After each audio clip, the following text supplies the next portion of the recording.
Sfuma al 94esimo la terza vittoria casalinga della Gattopardo. La Parmonval acciuffa il pari all'ultimo assalto con il colpo di testa di Butera. 1-1, un pareggio tutto sommato giusto, ma per come è maturato brucia moltissimo la squadra palmese. La Parmonval ha giocato meglio nella ripresa, soprattutto quando ha cercato con maggiore insistenza la profondità e il gioco sulle fasce. La Gattopardo è in formazione parecchio rimaneggiata, fuori per infortunio e duello giudice Pinto, Joel e Guarnotta, ospiti al completo e vogliosi di portare a casa i 3 punti. Dirige Pietro Boscia, che prende un voto oltre la sufficienza.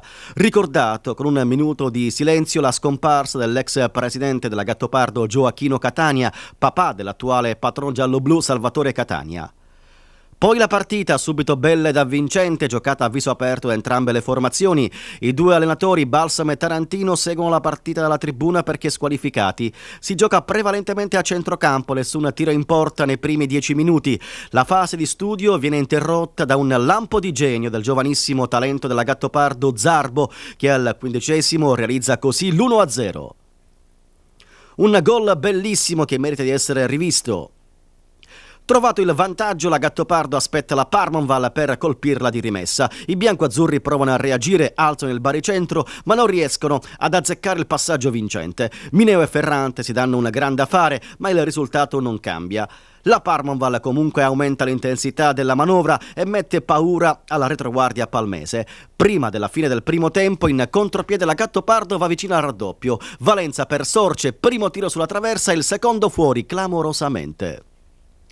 Il primo tempo termina 1-0 per i padroni di casa. I palermitani sono più determinati ed iniziano la ripresa con maggiore foga agonistica. Il portiere di casa Buscemi è chiamato ad alcune parate salva risultato. La pressione della Parmonval aumenta con il passare dei minuti. La Gattopardo arretra sempre di più la linea difensiva e fatica a contenere le avanzate degli ospiti. Alcuni corner della Parmonval mettono in difficoltà la difesa giallo-blu. La Gattopardo resiste, spazza via i palloni vaganti della propria metà campo. Biancoazzurri all'arrembaggio finale ed il vantaggio della Gattopardo è sempre più a rischio. Nei minuti di recupero il pareggio, angolo dalla sinistra, Butera indisturbato gonfia la rete palmese, 1-1.